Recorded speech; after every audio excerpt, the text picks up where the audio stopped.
Ciao, io sono Lucio, questo è un Brewing Diary e oggi assaggio la Blanche che ho fatto qualche tempo fa, ma partirei da dove ci eravamo lasciati. Mi ricollego al video della cotta della Blanche che lascio come link in descrizione. Se non sai di cosa parlo, probabilmente non sei iscritto al canale o non hai cliccato la campanella, che è il miglior modo per non perdersi i video. Prima di tutto devo fare una puntualizzazione. Nel video precedente dicevo che come grist utilizzavo solo malto pilsner e fiocchi di grano e invece una piccola percentuale di quei fiocchi, meno del 5%, era di avena invece che di grano. Parliamo di una percentuale piccolissima, ma comunque non credo che abbia alterato in modo così rilevante il profilo organolettico di questa birra. Comunque grazie Stefano per avermi fatto notare l'errore. Una cosa che voglio vedere oggi che assaggerò la birra è come ha lavorato il lievito S33 rispetto al VB06 che avevo utilizzato nella cotta precedente.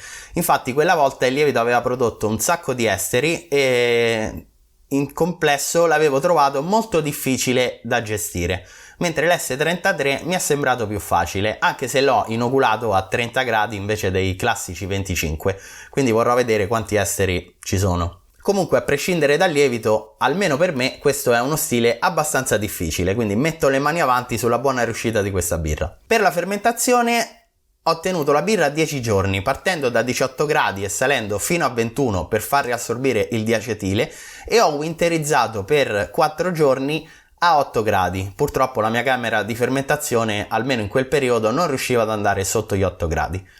Comunque, prima di imbottigliare ho fatto uno spurgo di lieviti in modo da togliere il fondo che c'era nel fermentatore, che probabilmente con le eventuali turbolenze dovute al fatto che spostavo il fermentatore dalla camera alla zona in cui imbottigliavo, si rischiava che il lievito tornasse in sospensione, aumentando ancora di più la torbidità della birra. La FG si è fermata a 1,015 e ha dato il 4,6% di ABV, quindi direi che la birra è comunque in stile nonostante quei 3 punti in più di densità finale che mi sono ritrovato. Per la carbonazione ho utilizzato 2 volumi di CO2, aggiungendoli con la classica soluzione di acqua e zucchero e la classica siringa sanitizzata. E la birra ha maturato 40 giorni, quindi direi che è proprio il momento di stapparla. Ma prima di stapparla ho deciso di fare una tisana di fiori di sambuco con mezza tazza d'acqua e 2 grammi di fiori di sambuco, in modo da avere un termine di paragone per identificare l'apporto organolettico che hanno dato i fiori di sambuco all'interno della birra.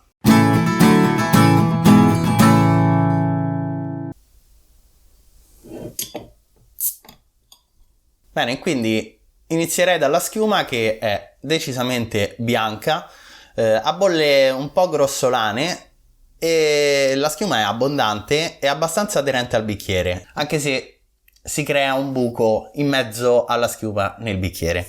Come il colore siamo sul giallo chiaro e una torbidità elevata, ma pensavo peggio. Tra l'altro questa birra non ha fatto gushing, quindi è già un punto a suo favore.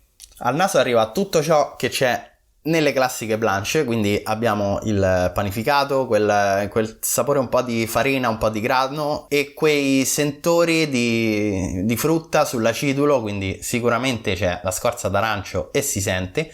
C'è un lieve speziato, devo dire non è invasivo per niente, a me lo speziato a volte non piace e quindi sono soddisfatto, e si sentono i fiori di sambuco. Come lo so, ho fatto semplicemente un confronto e infatti eccoci qui. Infatti, facendo semplicemente il confronto a naso tra il fiore di sambuco caldo della tisana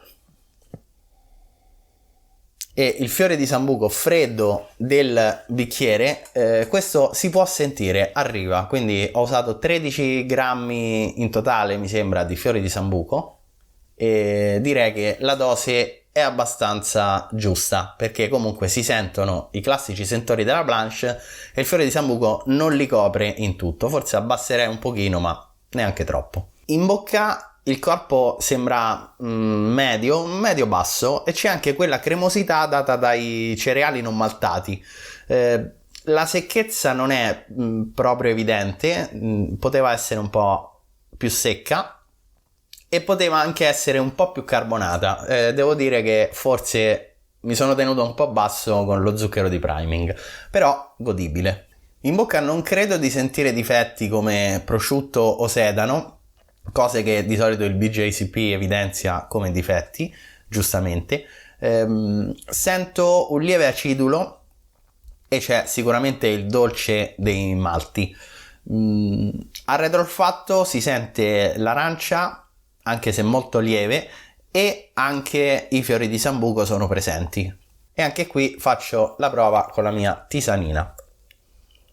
E dopo aver assaggiato la tisana posso dire che effettivamente i fiori di sambuco si sentono abbastanza chiaramente, almeno in bocca, e quindi esperimento riuscito?